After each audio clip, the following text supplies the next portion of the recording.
Hello everyone. চেনা জিনিসের নতুন কোনো রূপ অথবা নতুন কোনো টেস্ট দিলে কিন্তু ব্যাপারটা মন্দ হয় না। আজকে সেরকমই একটা রেসিপি আপনাদের সাথে শেয়ার করব। তৈরি করে দেখাবো মাসালা কোল্ড ড্রিঙ্কস। মাসালা কোল্ড ড্রিঙ্ক তৈরি করার জন্য আজকে আমি যে জিনিসটা ব্যবহার করব সেটা আমাদের প্রতিদিনেরই সাথী এবং প্রতিদিনই আমরা কম বেশি সকলেই খেয়ে থাকি। আর সেই জিনিসটা হচ্ছে কোল্ড ড্রিঙ্ক অথবা কোকা কোলা। তো চলুন কোকা কোলার নতুন কী রূপ দেওয়া যায় সেটা দেখে নিই। এখন মাসালা কোল্ড ড্রিঙ্কস তৈরি করার জন্য আমি দুটো গ্লাস নিয়েছি এবং সেই গ্লাসের মধ্যে দিয়ে দিচ্ছি প্রয়োজন অনুযায়ী জিরা গুঁড়া। দুটো গ্লাসেই আমি সমান পরিমাণে জিরা গুঁড়া দিয়ে দিচ্ছি এবং জিরা গুঁড়া দিয়ে দেওয়ার পরে দিয়ে দিচ্ছি সামান্য একটু বিট লবণ। আর এই বিট লবণের পরিমাণটা একেবারেই সামান্য দিতে হবে, শুধুমাত্র ফ্লেভারটা চেঞ্জ করার জন্য। বিট লবণ দিয়ে দেওয়ার পরে দিয়ে দেব সামান্য একটু লেবুর রস।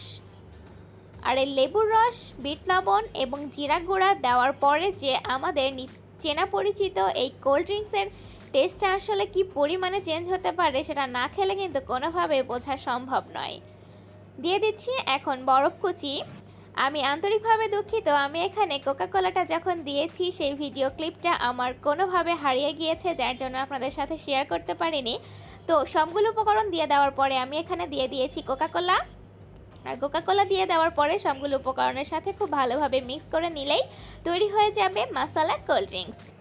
সত্যি বলছি, বাসায় একবারের জন্য হলে ট্রাই করবেন, আপনারা কিন্তু কোনোভাবেই নিরাশ হবেন না, অবশ্যই ভালো লাগবে। আল্লাহ হাফেজ।